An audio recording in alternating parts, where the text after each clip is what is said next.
ಇವರು ಡಿ.ವೈ.ಸಿ ಸಾಹೇಬ್ರಿಗೆ ಇವತ್ತು ಎಲ್ಲರೂ ದಲಿತ ಮುಖಂಡರು ಬಂದು ಕೇಳಿವು ಮೀಟಿಂಗ್ ಯಾವ ಕಾರಣಕ್ಕಾಗಿತ್ತು ಮತ್ತು ನಾವು ಎಷ್ಟು ಮಂದಿ ದಲಿತ ಮುಖಂಡರಿಗೆ ಹೇಳಿರತ್ತ ನಮಗಿನ್ನ ಯಾವ ಗಮನಕ್ಕಿಲ್ಲ ಯಾವ ದಲಿತ ಲೀಡರ್ ಅದಾರು ಯಾರು ಅದಾರು ಯಾರಿಲ್ಲ ಗೊತ್ತಿಲ್ಲ. ಆ ಕಾರಣಕ್ಕಾಗಿ ಎಷ್ಟು ಗೊತ್ತೈತೆ ಅದು ಕಳಿಸಿನತ್ತದ. ಅದು ಯಾವ ಟೈಮಿಗೆ ಕಳಿಸ್ಯಾರ ಅಂದ್ರೆ 9:45 ವಾಟ್ಸಪ್ ಮುಖಾಂತರ, ರಾತ್ರಿ 9:45 ವಾಟ್ಸಪ್ ಮುಖಾಂತರ ನಮಗೆ ಕರೆ ಕೊಟ್ಟಿದ್ದಾರೆ. ದಲಿತ ಕುಂದುಕೊರತೆ ಸಭೆ ಇದೆ, ನೀವು ಹಾಜರಾಗಬೇಕಾಗ್ತದೆ.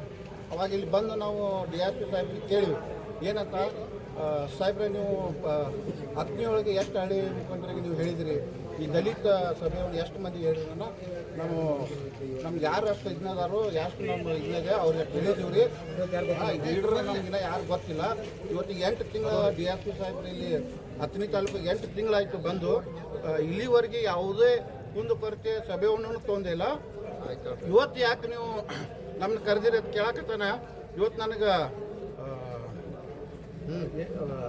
ಸಭೆ ಇವತ್ತು ನನಗೆ ಕರೆ ಟೈಮ್ ಸಿಕ್ಕೈತಿ. ಆ ಕಾರಣಕ್ಕಾಗಿ ನಾ ಈ ಸಭೆ ಕರೆದೇನು ಅಂತ ಹೇಳ್ತಾರೆ. ಇದು ಅವರೊಂದು ದಲಿತ ವಿರೋಧಿ ಅದಾರೆ, ಅವ್ರ ಮ್ಯಾಗ ಆಲ್ರೆಡಿ ಅಟ್ರಾಸಿಟಿ ಕೇಸ್ ದಾಖಲೆ ಆಗಿದೆ. ಅವರು ಇಲ್ಲಿ ವರ್ಗಾವಣೆ ಮಾಡಬೇಕು.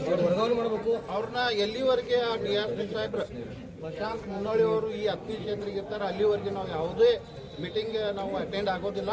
ಹಾಗೂ ಮುಂದೆ ಬರೋ ಶುಕ್ರವಾರ ದಿವಸ ನಾವು ಎಲ್ಲ ದಲಿತ ಮುಖಂಡರು ಕೂಡಿ ಅವ್ರ ವಿರುದ್ಧ ಹೋರಾಟ ಮಾಡೋದು ಅಂತ ಹೇಳಕ್ಕೆ ನಮಸ್ಕಾರ.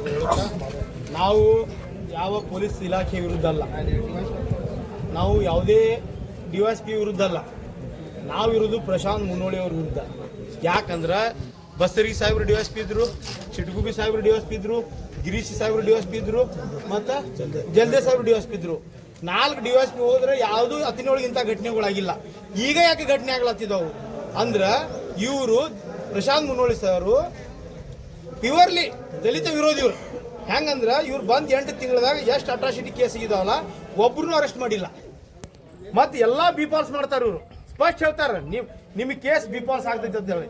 ಯಾಕಂದ್ರೆ ಅವ್ರಿಗೆ ಎಲ್ಲ ಕಂಪ್ಲೇಂಟ್ ಕೊಡೋಕ್ಕಿಂತ ಪೈಲನೇ ಅವ್ರಿಗೆ ಕನಸು ಬಿದ್ದಿರ್ತೈತಿ ಇದು ಕೇಸ್ ಸುಳ್ಳು ಐತೆ ಅಂತ ಹೇಳಿ.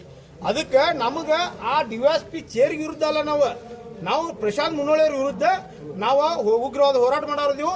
ಶುಕ್ರವಾರ ದಿವಸ 10 ಗಂಟೆ ಟೈಮಿಂಗ್ ನಾವು ಉಗ್ರವಾದ ಹೋರಾಟ ಮಾಡೋದು ಅವ್ರ ವಿರುದ್ಧ. ಅವ್ರು ಎಲ್ಲಿ ತನಕ ಹೋರಾಟ ಅಂದ್ರೆ ಅವ್ರು ಇಲ್ಲಿ ಟ್ರಾನ್ಸ್ಫರ್ ಆಗಿ ಹೋಗೋ ತನಕ ನಾವು ಹೋರಾಟ ಮಾಡೋದು. ಜೈ ಹಿಂದ್, ಜೈ ಕರ್ನಾಟಕ.